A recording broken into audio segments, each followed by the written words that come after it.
अरहंत सिद्ध सूरी उपाध्याय साधु सर्व अर्थ के प्रकाशी मांगलिक उपकारी तिनको स्वरूप जान रागते भई जो भक्ति काय को नवाए स्तुति को उचारी धन्य धन्य तिन ही ते काज सब आज भय कर जोड़े बारे बारे वंदना हमारी है मंगल कल्याण सुख ऐसो हम चाहते हैं।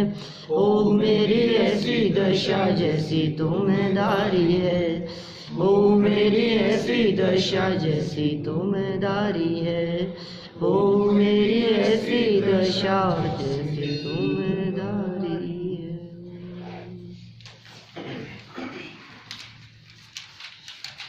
सात तत्व संबंधी भूल का प्रकरण अपना कल यहाँ संपन्न हुआ और आज हमारे को एक नई विशेष चर्चा लक्षण और लक्षणाभास इसके संदर्भ में करनी है। लक्षण और लक्षणाभास इस चर्चा को मैं प्रारंभ करूं इससे पहले सात तत्व संबंधी भूलों में जो संवर तत्व संबंधी भूल का प्रकरण था उसको एक बार बहुत संक्षेप में कि क्या भूल हमारे माध्यम से हो गई है इसे संक्षेप में पुनः जानने की जिज्ञासा व्यक्त की। तो एक बार मैं उसे पुनः बतला देता हूँ आपको। 6 पॉइंट आपको याद होंगे, 6 बिंदु। हाँ थोड़ा सा 6 बिंदु थे जिनमें hello hello hello hello hello 6 बिंदु थे जिनमें गुप्ती, समिति, धर्म, अनुप्रेक्षा, परिचय और चारित्र की चर्चा की। इन 6 की भूलों के बारे में सबसे पहले गुप्ती में क्या भूल करता है ये जीव। गुप्ती 3 होती है, मन गुप्ती, वचन गुप्ती, काय गुप्ती, है ना। गुप्ती 3 है। तो ये मन वचन काय की प्रवृत्ति को रोकने का प्रयास करता है, जबकि सच में गुप्ती क्या है, वीतराग भाव होने पर जब मन वचन काय की चेष्टा सहज रुके तो गुप्ती होती है। ये खींचतान करके रोकना चाहता है, ये इसकी गलती है। माने हम जबरन उसको खींचना चाहते हैं कि स्थिर रहो बिल्कुल, तो फिर वही स्थिति हो जाती है कि वो दिमाग उधर ही लगा रहता है। आत्मा में तो उपयोग गया नहीं, अपने स्वरूप में तो उपयोग गया नहीं। ये इसकी गुप्ती संबंधी भूल यहाँ कही गई। फिर कहा समिति के बारे में क्या भूल है, तो कहा यत्नाचार पूर्वक बाह्य प्रवृत्ति को ही समिति समझता है और ये समझता है कि इससे संवर होगा, जबकि भाई हिंसा के परिणामों से पाप बंद होता है और यदि रक्षा के परिणामों से समिति मानोगे, संवर मानोगे तो पुण्य बंध का कारण क्या होगा। इसलिए बहुत स्पष्ट है, हिंसा से पाप बंधता है, बचाने के परिणामों से, रक्षा के परिणामों से पुण्य बंधता है, संवर नहीं होता। उससे संवर मानना ये इसकी संवर तत्व संबंधी भूल है। समितियां 5 होती है, ईरिया समिति, भाषा समिति, ऐषणा समिति, आदान निक्षेपण समिति और प्रतिष्ठापना समिति। ठीक है ना, ये 5 समितियां हैं, इनकी चर्चा हुई थी। गुप्ती समिति के बाद में फिर बात हुई धर्म की। धर्म के संबंध में क्या भूल करता है कि बाह्य क्रोधाधिक नहीं करने को ही ये उत्तम क्षमाधिक धर्म समझता है, जबकि क्रोधादि करने का अभिप्राय तो मिटा नहीं है। अंतरंग में जो क्रोधाधिक हैं उनकी इसे खबर ही नहीं है। बाहर में शांत दिखता है तो स्वयं भी ये समझता है कि मैंने क्रोध को जीत लिया और दुनिया भी ये कहती है ये कितने शांत स्वभावी, इसे लगता है कि मैं धर्मात्मा हो गया, जबकि ऐसा नहीं है। जब वास्तव में पर पदार्थों के प्रति इष्ट अनिष्ट बुद्धि मिटेगी तो सच में धर्म होगा। धर्म 10 प्रकार के कहे गए, उत्तम, क्षमा, मार्दवार्जवादी, है ना। तो धर्म के संबंध में ये भूल हो गई, गुप्ती, समिति, धर्म। अब अनुप्रेक्षा माने बारे भावना। अनुप्रेक्षा बारे भावनाओं को कहते हैं। ये बाह्य भावनाएं कौन कौन सी है, ये नाम भी सबको स्पष्ट हैं। तो इन बाह्य भावनाओं में गलती क्या है कि इन बाह्य भावनाओं को पाठ करके ये दुखी होता है, खेद खिन्न होता है, द्वेष रूप उदासीनता अपनाता है। जबकि न राग हो और न द्वेष हो तो सच्ची उदासीनता है, उसे नहीं पहचानता। रोता है जबकि बाह्य भावनाएं आनंद उत्पन्न करने वाली है। बाह्य भावनाओं का चिंतन करने से चेहरे पर प्रसन्नता दिखनी चाहिए। राजा राणा छत्रपति बाह्य भावनाएं ये जो हैं बोलते हैं हम, तो इनको बोलने पर प्रसन्नता होनी चाहिए कि दुनिया का कोई व्यक्ति, कोई वस्तु, कोई पदार्थ, कोई परिस्थिति मेरा कुछ बिगाड़ने में समर्थ नहीं है। इतनी जब चित्त की प्रसन्नता होगी तो अनुप्रेक्षा सच्ची अनुप्रेक्षा होगी। लेकिन ये क्या करता है उन अनुप्रेक्षाओं के बारे में, किसी को भला और किसी को बुरा। शरीर के प्रति पहले अपनापन करता था, फिर जब अशुचि भावना पड़ी तो कहा दिपे चाम चादर मड़ी हाड़ पिंजरा देह, और भीतर या सम, शरीर के भीतर जो है, भीतर या सम जगत में और नहीं गिनगे। तो पहले शरीर को मैं कितना सुंदर, मैं कितना अच्छा है, मिरर के आईने के सामने खड़ा होकर के समझता था कितना सुंदर दिखता हूँ मैं, कैसा भी हो। लेकिन कांच के सामने जाता है, कामदेव जैसा सुंदर समझता है अपने आप को, क्या ऐसा लगता है इसको। अब जब अशुचि भावना पड़ी तो क्या कहा अशुचि भावना में कि भाई साहब इस शरीर के भीतर क्या भरा है तुम्हें पता है क्या? सारे जगत में जितनी अपवित्रता गंदगी दिखाई देती है वो सारी गंदगी शरीर के अंदर भरी है। देखना पसंद नहीं करो उसे, दृष्टि देना पसंद, तो ये उस शरीर से द्वेष करने लगता है। पहले अपनापन था, राग था, अब द्वेष करने लगा तो कहा मेरे बाह्य भावनाओं का चिंतन। अरे इसका नाम, द्वेष का नाम बाह्य भावनाओं का चिंतन नहीं है, तो ये द्वेष रूप चिंतन करता है। फिर इसके बाद में कहा परिचय जय, तो कष्ट सहने को परिचय जय समझता है। 22 प्रकार की परिचय होती है, जबकि कष्ट सहने का नाम परिचयों को जीतना नहीं है, अपितु उन्हें ज्ञाता दृष्टा भाव से स्वीकार करने का नाम ही परिचयों को जीतना है। इसी तरह से चारित्र, अणुव्रत और महाव्रत आदि के, कुछ हिल रहा है इसका वायर, मेरे ख्याल से वायर हिल रहा है कुछ, आवाज आ रही क्लियर? आज कुछ फर्क है इसमें।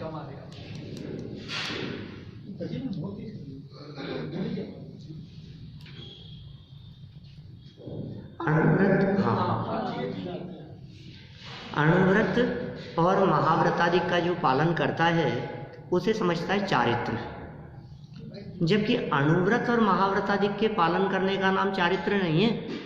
चारित्र तो अंदर में होता है, राग द्वेष मोह आदि मिटे उसका नाम चारित्र है, वो है असली चारित्र। और उसे चारित्र को असली धर्म कहा है। जहाँ चारित्रम खलु धम्मो कहा गया है प्रवचन 7 छठी गाथा में, वहाँ चारित्र का अर्थ क्या है? राग द्वेष मोह रहित समता भाव का नाम चारित्र है। और वो समता भाव रूप चारित्र जब प्रकट होता है अंदर में, तो हम कहते हैं वो चारित्र असली धर्म है, वो करने लायक है। जबकि ये क्या समझता है चारित्र के बारे में? शरीर की प्रवृत्तियों को चारित्र समझता है। देख के चलो, उठो बैठो, ध्यान दो, क्या खाता है, क्या पीता है, कैसे बोलता चलता है, बस इसे ही चारित्र समझते हैं। ये चारित्र संबंधी इसकी भूल है। इस तरह संवर तत्व संबंधी भूलों की चर्चा हम परसों तक अपेक्षित विस्तार से कर चुके थे, और कल हमने निर्जरा तत्व और मोक्ष तत्व संबंधी भूलों की चर्चा भी की थी। वीतराग भाव रूप तप को नहीं पहचानता, बाह्य तप को ही तप समझता है। ये इसकी तप संबंधी भूल। अच्छा बोलो, तप कहते ही आपको क्या लगता है? अब प्रकरण चूंकि अपन ने नया शुरू नहीं किया है ना, अभी अपन बात वही चल रही है। तप कैसे समझते हो आप? तप कहते क्या आता है आपके दिमाग में? मैं बताऊं आपको? तप कहते ही हमारे दिमाग में जो पिक्चर बनती है वो ऐसी बनती है जैसे बहुत कठोर आचरण, बहुत तकलीफ में, और साहब तपस्या का मतलब बहुत ऐसे एक टांग पे खड़ा होगा, और साहब उनका तो तप देखो आप।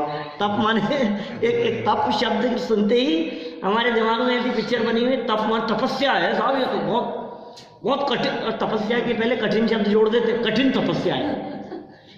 माने तप शब्द कठिनता का सूचक दिखता है हमारे को, और तप निर्जरा का प्रमुख कारण कहा गया है।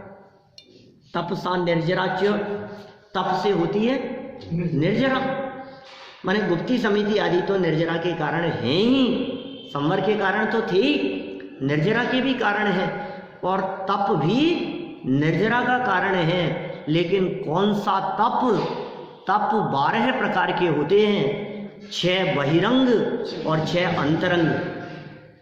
अपने केवल अपने आप को राग देश से हटा करके भीतर विश्राम करना है। हाँ, वो तप है, स्वरूप विश्रांत है। जैसे नाचार्य की लाइन कही थी कल मैंने, स्वरूप में विश्रांति का नाम असली तप है। अभी सुनो, 12 प्रकार के तपों में 6 तो बहिरंग हैं और 6 अंतरंग है। अपने हृदय पर हाथ रख करके सोचना, आप स्वाध्याय कर रहे हो, कुछ तप कर रहे हो क्या? तप है, तप है ये। बोलो राजन जी, मालूम था क्या आपको?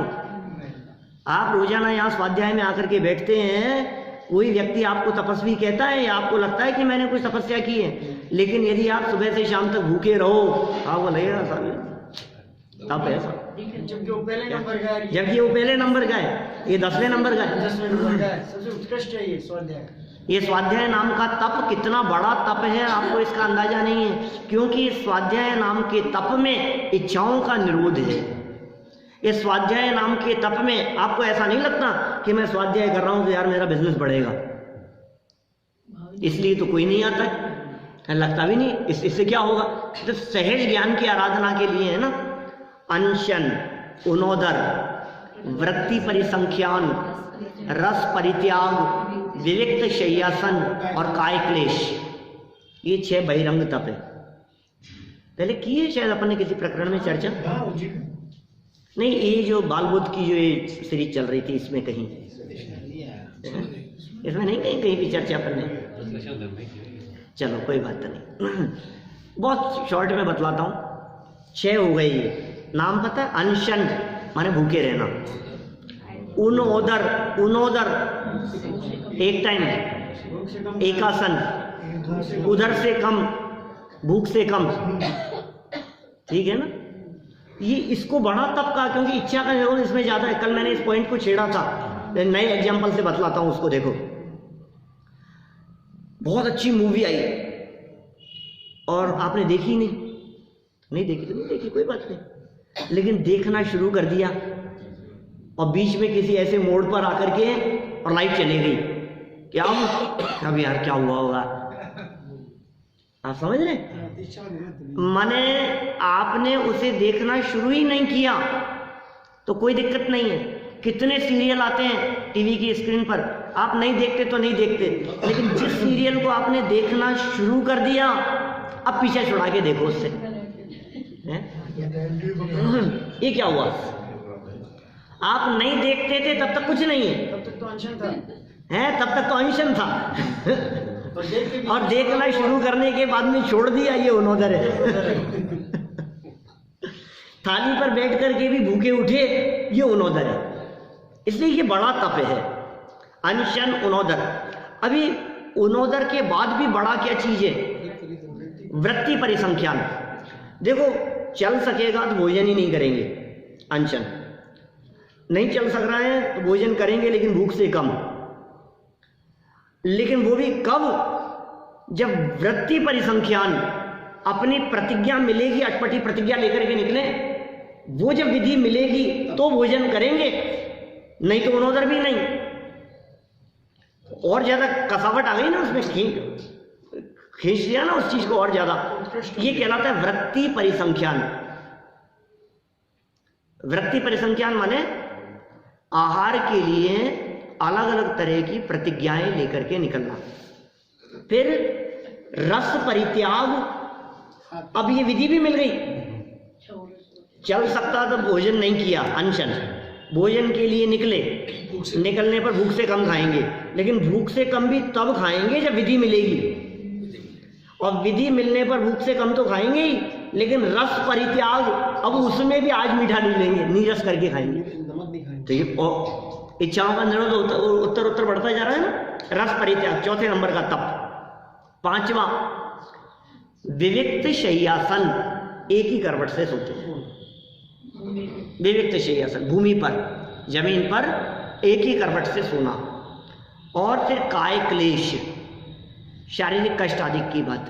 तो ये सब तो है बहिरंग तप। इनमें तो सब में लगता है तपस्या, तप है, तप है। बाहर से देखने पर जो तप दिखाई देवे उनका नाम है बहिरंग तप, जिससे तपस्वी दिखाई देवे। लेकिन अंतरंग तप कौन से हैं? प्रायश्चित्त। प्रायश्चित्त 7वें नंबर का तप है।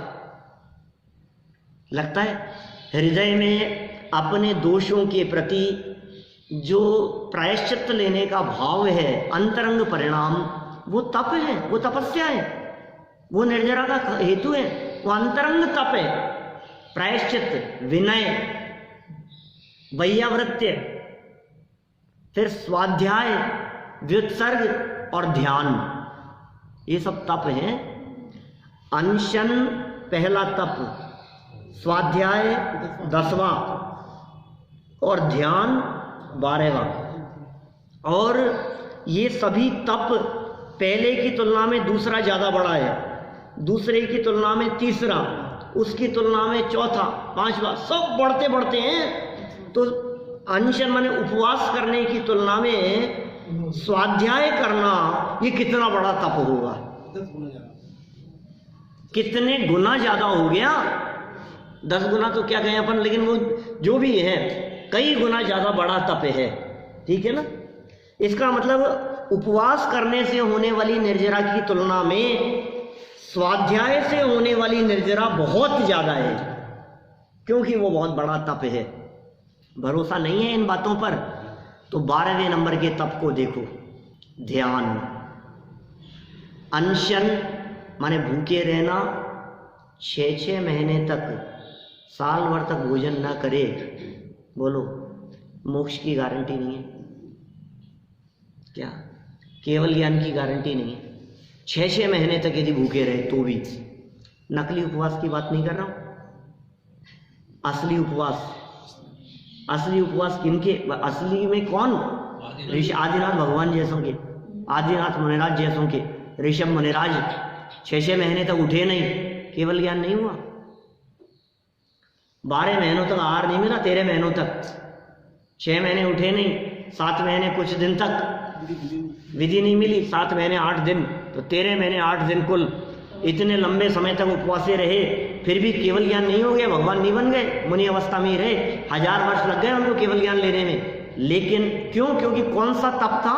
अनशन। अब ध्यान नामक तप की बात करो। भरत जी दीक्षा लेने के बाद ध्यान में बैठे, अब क्या हुआ? अंतर्मुहूर्त में केवल ज्ञान। क्या माने उपवास करोड़ों जन्मों तक भी करे क्या, तो भी इतनी निर्जरा नहीं होती जितनी स्वाध्याय क्षण मात्र अंतर्मुहूर्त के लिए करे तो उतनी निर्जरा हो जाती है। ये मैं नहीं कह रहा हूं, मेरे कहने की मानेगा भी कौन? हम हैं कौन जिनकी बातें आप मानो?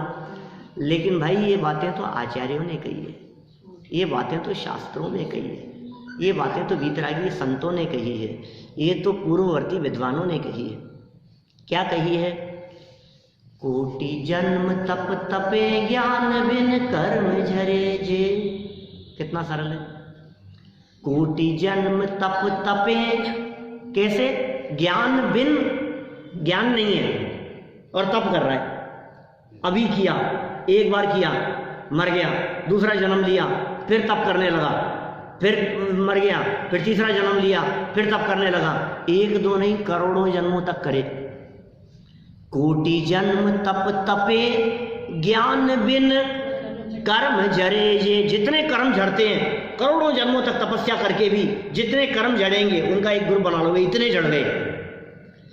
ज्ञानी के क्षण में त्रिगुप्ति ते सहज टरे ते। ज्ञानी जीव के, ज्ञान की आराधना करने वाले के क्षण मात्र में मन वचन काया स्वरूप की एकाग्रता पूर्वक क्षण मात्र में ही सहज टल जाते हैं। ये ज्ञान की महिमा है, बोलो, वेद ज्ञान की महिमा है।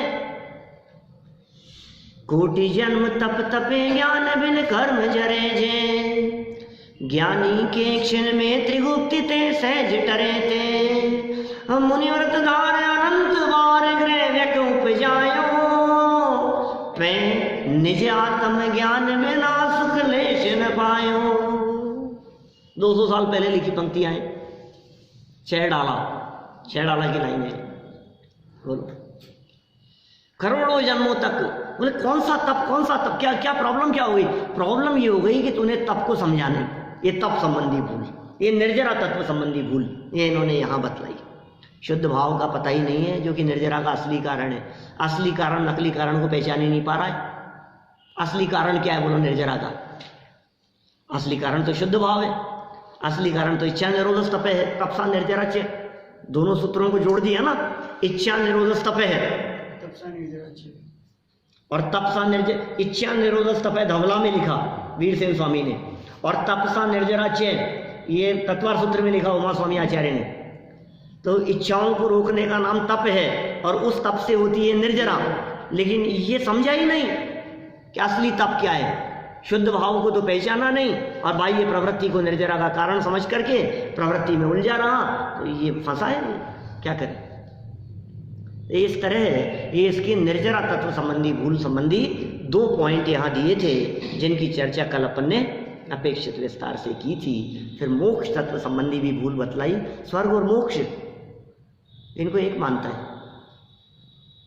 स्वर्ग और मोक्ष में अंतर ही नहीं समझ पा रहा है। अच्छा, स्वर्ग वाले जीवों के तो चौथे गुण स्थान से ऊपर होता ही नहीं है।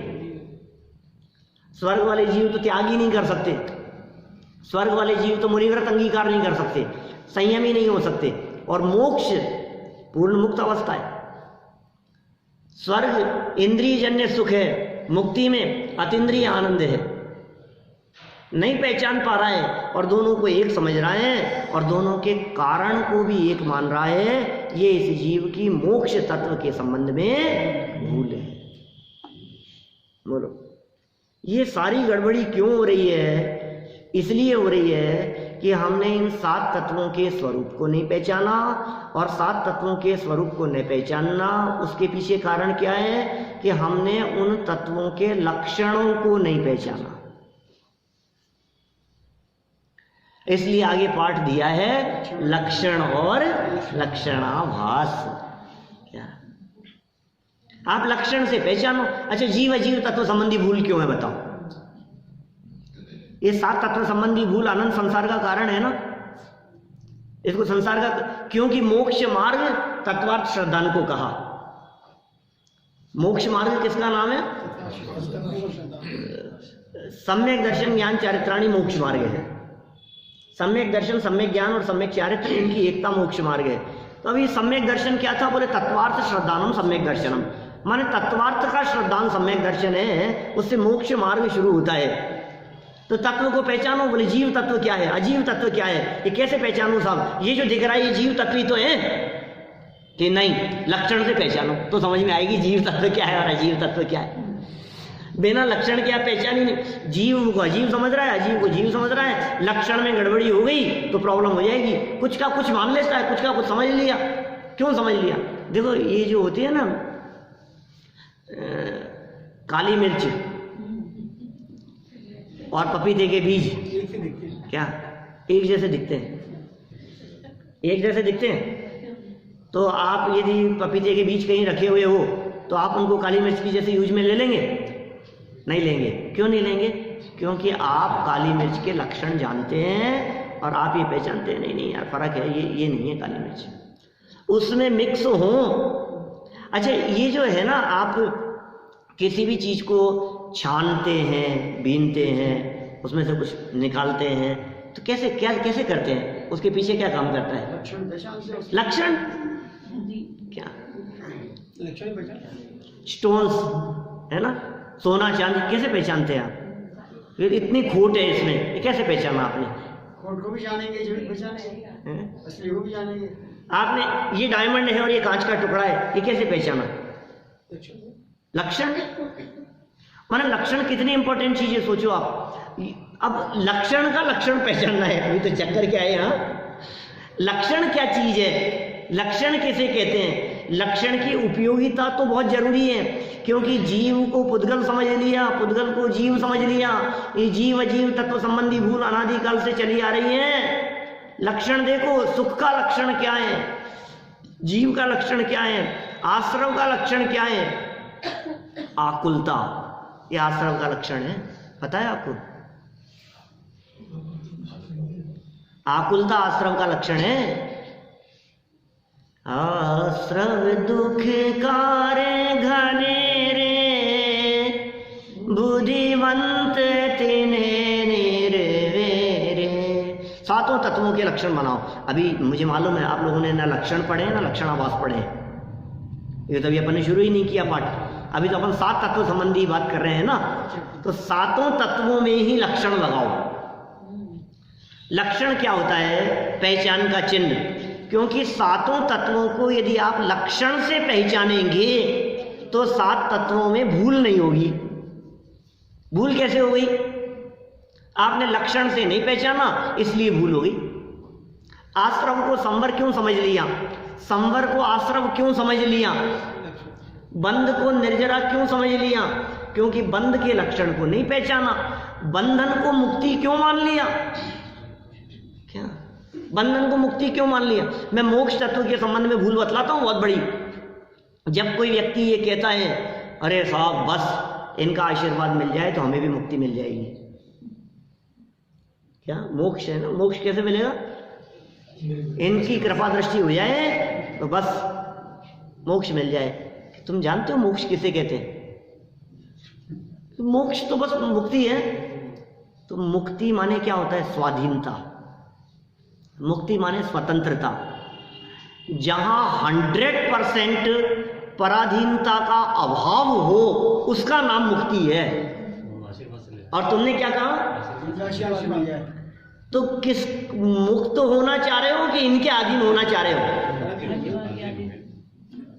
आप समझ रहे हो हम क्या कह रहे हैं? आप जरा मुक्त होना चाहता हूं लेकिन इनके आशीर्वाद से, तो फिर इनके आशीर्वाद से मुक्त होगा तो इनका उपकार मानेगा कि नहीं? मानना ही पड़ेगा साहब, इनके उपकार है, इनसे तो मुक्ति हुई है मेरे को, तो फिर तू उनके अधीन हो गया ना। जहां रंच मात्र पराधीनता का काम नहीं हो, जहां किसी की अधीनता नहीं हो, जहां किसी परद्रव्य का अवलंबन नहीं हो, जहां अनंत स्वाधीनता हो, उसका नाम है मुक्ति। जिसका नाम मुक्ति और मोक्ष है वो किसी पर के आश्रय से नहीं हो सकता, वो तो अपने ही आश्रय से होगा। क्योंकि मुक्ति भी पर के अवलंबन से हुई तो फिर वो काय की मुक्ति है? क्या मुक्ति तो अपने ही अवलंबन से होनी चाहिए ना। मोक्ष तत्व, मुक्ति, संवर किसे कहते हैं? सुख की उत्पत्ति ये लक्षण है संवर का। सुख की वृद्धि ये लक्षण है निर्जरा का। आकुलता, आकुलित भयो, ये लक्षण है आश्रव बंध का। जड़पना, चेतनता से रहित, ये लक्षण है अजीव का। और ज्ञानवान, ज्ञानपना, ये लक्षण है चेतन का, जीव का। बोलो जीव में ज्ञान है और आश्रम में ज्ञान नहीं है, ये भिन्न। क्योंकि ज्ञान लक्षण जीव में होगा, अजीव में नहीं। तो इन दोनों को अलग अलग पहचानना पड़ेगा कि नहीं? भाई साहब ये न्याय शास्त्रों की चर्चा है जो हम यहां से प्रारंभ करने वाले हैं। लक्षण, लक्षणाभास, न्याय, प्रमाण, स्याद्वाद, अनेकांत, सप्तभंगी, लक्षण, लक्षणाभास, ये प्रकरण न्याय के प्रकरण हैं। इन प्रकरणों को पढ़ने से जैन धर्म में श्रद्धा दृढ़ होती है, श्रद्धा मजबूत होती है, विषय स्पष्ट होता है, विषय की गहराई को समझने से उसमें कसावट आती है। इसलिए ही लक्षण, लक्षणाभास का प्रकरण। जैन न्याय क्या है बोलो? न्याय तो समझते हैं ना आप? ये अन्याय है कि आप शरीर पे अपनापन करके बैठे हो जबरदस्ती, अधिकार जमा। भाई दूसरे के ऊपर यदि आपने अधिकार जमा रखा है तो गलत ही बात है ना। अनधिकृत चेष्टा है, जबरदस्ती कब्जा कर रखा है, अतिक्रमण कर रखा है। तो अतिक्रमण अच्छी बात है क्या? अतिक्रमण करेगा तो क्या होगा? दंड मिलेगा, मिलना भी चाहिए। तो हमने कहाँ अतिक्रमण कर रखा है? शरीर को अपना मान रखा है, संपत्ति को अपना मान रखा है, और न मालूम क्या क्या दूर दूर तक अपना अपना अपना। तो ये जो अतिक्रमण कर रखा है, इस अतिक्रमण की सजा मिलनी चाहिए या नहीं? तो अतिक्रमण कब नहीं करें कि अपनी बाउंड्री रेखा खींचो, बाउंड्री रेखा खींच करके पहचानो कि नहीं नहीं ये अपना है और ये अपना नहीं, बस लक्षण से पहचानो। आचार्य अमृतचंद्र स्वामी ने 35वीं गाथा में समय सार में धोबी का उदाहरण देकर के बात कही है। 34वीं गाथा में सिद्धांत बतलाया और 35वीं गाथा में उदाहरण दिया, लक्षण। आपको सपना आता है क्या? हम जो रात को बात करते हैं, ये बात की थी। अब आप कहाँ संवर की चर्चा चल रही थी, हैं वेद विज्ञान की चर्चा चल रही थी, कहाँ आप 34वीं 35वीं गाथा में दोबारा पीछे आ गए? मुझे क्या पता। पीछे नहीं आए, और अभी भी जो आपने चर्चा की वो रात की है हमने। तो जनागम की बातें तो सब ऐसी है, ये पता नहीं यहाँ के वातावरण में है ऐसा ही। यहाँ की बात यही रहती है। ये तो पुद्गल है ना, पुद्गल परमाणु, भाषा वर्गणा के परमाणु वो यही है क्या? वो कहाँ से पकड़ में आते हैं, क्या होता है मुझे नहीं मालूम। खैर देखो, वहाँ कितना सुंदर एग्जाम्पल दे करके बात कही, और ऐसा सुंदर एग्जाम्पल दिया।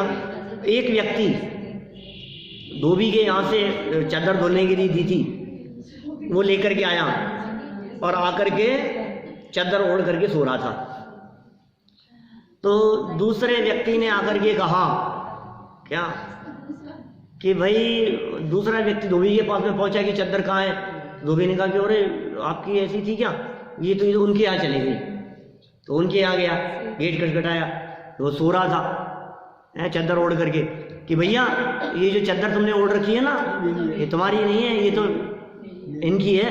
क्या बात करते हो, मेरी चादर है, मैं ओढ़ करके सो रहा हूँ, डिस्टर्ब मत करो मेरे को। कि नहीं नहीं गलतफहमी हो गई, एक बार आप देख लो। तो उसने उस चादर को ध्यान से देखा, ध्यान से देखा तो वहां कॉर्नर पर एस बना था। बोले अरे यार ये तो मेरी नहीं है, क्या मेरी तो एम वाली होनी चाहिए क्या? तुरंत पकड़ में आ गई। तो कैसे पहचाना कि ये मेरी नहीं है? कैसे पहचाना? चिन्ह से लक्षण से अपनी कोई निशानी होगी, किसी चीज से आपने पहचाना ना, तो बस जिससे पहचाना जाए उसे कहते हैं लक्षण। किसी भी चीज को जिससे पहचाना जाए वो है लक्षण। तो इस अनंत जगत के पदार्थों में से अपने आप को पहचानो कि मैं कौन हूं। जीव को पहचानो कि जीव क्या है, पुद्गलों को पहचानो, सब द्रव्यों को लक्षणों से पहचानो। ये न्याय है, और न्याय शास्त्रों में इनकी बहुत चर्चाएं विस्तार से हुई है। तो आज से हम प्रकरण यहाँ प्रारंभ कर रहे हैं न्याय का, लक्षण और लक्षणाभास। लेकिन ये चर्चा तो मुझे लगता है आज से नहीं कल से शुरू होगी, है ना, क्योंकि ये प्रकरण जिसके आधार से दिया है वो है अभिनव धर्मभूषण यति इनकी न्याय दीपिका। न्याय के बहुत सारे ग्रंथ हैं, समंत भद्राचार्य, अकलंक देव आचार्य, विद्यानंदी आचार्य, ये सब न्याय शास्त्र के ऐसे प्रकांड विद्वान दिग्गज आचार्य हुए हैं 2000 साल पहले, 1200 साल पहले, 1500-1800 साल पहले। पूज्यपाद आचार्य जिन्होंने न्याय शास्त्रों की बहुत कलम चलाई है। आचार्य अकलंक देव के संबंध में तो श्रवण बेलगोला के शिलालेखों में ऐसी पंक्ति मिलती है, षट तर्केष्वकलंक देव विबुधे साक्षादयम भूतले। शिलालेख की बात करता हूं मैं, श्रवण बेलगोला की 500 से ज्यादा शिलालेख हैं श्रवण बेलगोला में। वहां पंक्ति मिलती है अकलंक देव आचार्य के बारे में, षट तर्केष्वकलंक देव विबुधे साक्षादयम भूतले, कि इस धरती तल पर अकलंक देव षट दर्शनों के ज्ञाता रूप में साक्षात इस पृथ्वी के ऊपर बृहस्पति के समान है, देवों के गुरु। ऐसी शिलालेखों में पंक्ति मिलती है। माने न्याय शास्त्र का जन्म हुआ समंत भद्राचार्य से, ऐसा समझो आप। न्याय की चर्चाएं उन्होंने लिखना प्रारंभ किया। आप्त मीमांसा, स्वयंभू स्तोत्र, ऐसी जो चर्चाएं हैं उनकी, न्याय भरा है उनमें, उत्पाद वे ध्रुवत्व की चर्चा है, जहाँ परीक्षा प्रधानीपन की उन्होंने चर्चा की आप्त मीमांसा में, वो सब न्याय न्याय न्याय। फिर अकलंक देव के समय में वो न्याय बहुत प्रौढ़ हो गया। फिर उसके बाद में समझ लो आप, अकलंक देव के बाद विद्यानंदी आचार्य तत्वार्थ श्लोक वार्तिक्य करता, और उनके पश्चात एक न्याय सरल भाषा में समझने के लिए जो एक न्याय की कृति मिलती है हमारे सामने, वो है न्याय दीपिका। क्या नाम है ग्रंथ का? न्याय दीपिका नामक ग्रंथ। उस न्याय दीपिका ग्रंथ के रचयिता कौन है? अभिनव धर्मभूषण यति। नहीं, कितने, ये तो काम की बात कर रहे हो आप, ये 700 साल पुराना है इनका काल। अभिनव इन्होंने, क्योंकि धर्मभूषण नाम के बहुत सारे लोग हुए हैं, धर्मभूषण नाम जिनका रहा है, उनसे भिन्न करने के लिए इन्होंने अपने नाम के पहले अभिनव शब्द का प्रयोग किया और यति शब्द से प्रसिद्ध हुए। इनका व्यक्तित्व कर्तृत्व यहाँ दिया जा रहा है। इनकी एकमात्र कृति है न्याय दीपिका, गजब का न्याय भरा है वहाँ उसमें। वो लक्षणावास की चर्चा उनकी उस कृति के आधार पर की गई है यहाँ। तो एक बार उनका परिचय भी तो हमारे को पता हो। देखिए आप, ईस्वी संवत 1358 से लेकर 1418 ईस्वी तक का इनका काल था, और अभी चल रहा है ईस्वी संवत कौन सा? 2017। हाँ, 2000 ईस्वी। क्या ये जो सन है ना अपना, क्या ये ईस्वी सन कहलाता है, पता है आपको? और वो जो 2074 जो आप कह रहे हैं वो विक्रम संवत है। ये थोड़ी बहुत खबर होनी चाहिए हमारे को। विक्रम संवत, और कहीं वीर निर्वाण संवत, भगवान महावीर स्वामी मोक्ष गए उस दिन से जो संवत चालू हुआ वो वीर निर्वाण संवत। विक्रमादित्य से जो संवत चालू हुआ वो है विक्रम संवत, और ईसा से जो संवत प्रारंभ हुआ जो अंग्रेजों का है वो ईसवी, ये 2017, 600 साल पहले। तो लगभग 600-700 वर्ष पहले है ना। 21वीं सदी चल रही है और 15वीं सदी में ये हुए, 14वीं सदी में मान लो आप, तो करीब करीब 600-700 वर्ष पुराना इनका काल है। धर्मभूषण नाम के कई जैन साहित्यकार हुए हैं। उन सब से पृथक बतलाने के लिए इनके नाम के आगे अभिनव शब्द और अंत में यति शब्द जोड़ा मिलता है। ये कुंद आमनाई थे, आचार्य कुंद की आमनाई के थे, और इनके गुरु का नाम वर्धमान था। इनका अस्तित्व 1358 से 1418 ईस्वी तक माना जाता है। इनके प्रभाव और व्यक्तित्व सूचक जो उल्लेख मिलते हैं उनसे पता चलता है कि ये अपने समय के बड़े ही प्रभावशाली व्यक्तित्व वाले महापुरुष थे। अपने समय में इनका एक सिक्का चलता था, नाम चलता था इनका, अभिनव धर्मभूषण यति। और कैसे पता लगता है कि राजाधिराज परमेश्वर की उपाधि से विभूषित प्रथम देवराय राजा होंगे जो परमेश्वर की उपाधि से विभूषित थे। राजाधिराज परमेश्वर की उपाधि से विभूषित राजा देवराय प्रथम, वो भी इनके चरणों में मस्तक झुकाया करते थे। इससे पता लगता है कि उस जमाने में इनकी कैसी ख्याति प्रसिद्धि और रही थी, ये कितने प्रभावशाली विशिष्ट व्यक्तित्व थे। जैन धर्म की प्रभावना करना तो इनके जीवन का व्रत था ही। क्या जैन धर्म की प्रभावना करना है, किंतु ग्रंथ रचना कार्य में भी इन्होंने अपनी अनोखी सूझबूझ, तार्किक शक्ति और विद्वत्ता का पूरा उपयोग किया ग्रंथ रचना में भी। आज हमें इनकी एकमात्र अमर रचना न्याय दीपिका प्राप्त है, जिसका जैन न्याय में अपना एक विशिष्ट स्थान है। न्याय, जैन न्याय की चर्चा चले और न्याय दीपिका नाम न आए, ऐसा नहीं हो सकता। न्याय दीपिका के रचयिता कौन? अभिनव धर्मभूषण यति, है ना। ये जनरल नॉलेज है, छोटी छोटी सी बातें याद रहनी चाहिए। न्याय दीपिका क्या चीज़ है? बोले ग्रंथ का नाम है न्याय दीपिका।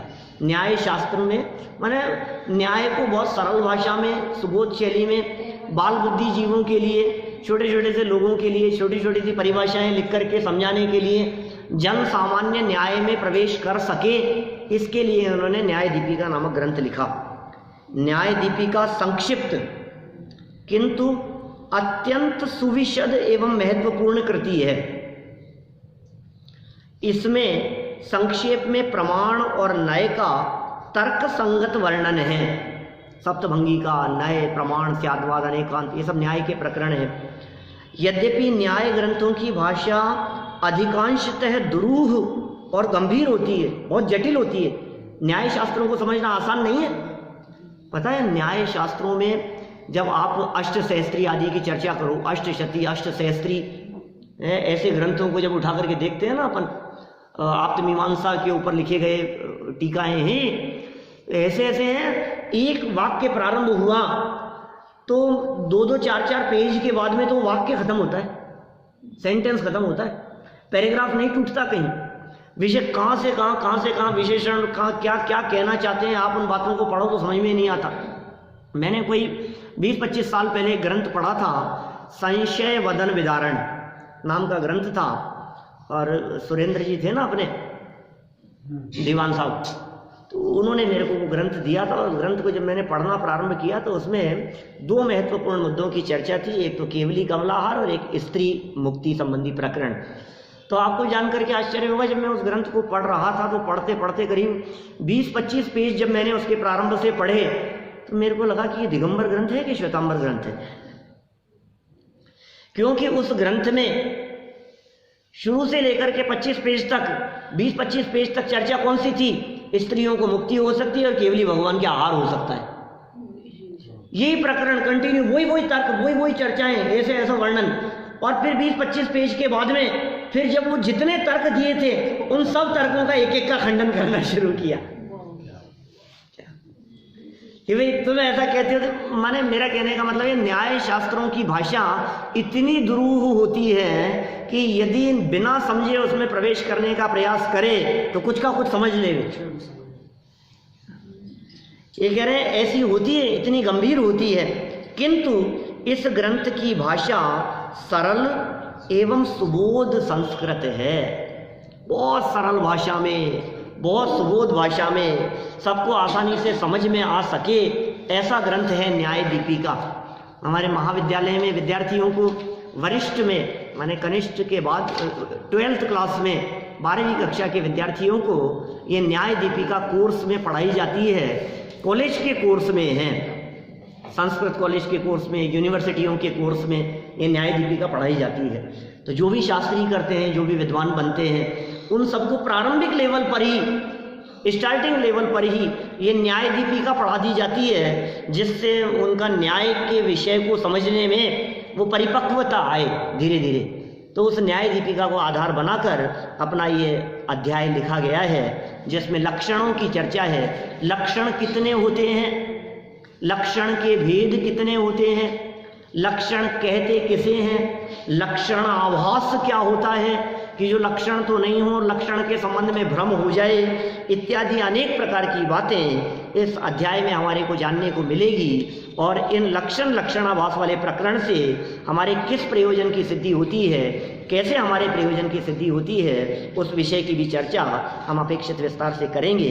कल इस प्रकरण को प्रारंभ करेंगे, तो बहुत ये छूट न जाए ये प्रकरण, ये सावधान रहना, बहुत मार्मिक विषय है। अभी की बात को तो हम यहीं विराम देते हैं।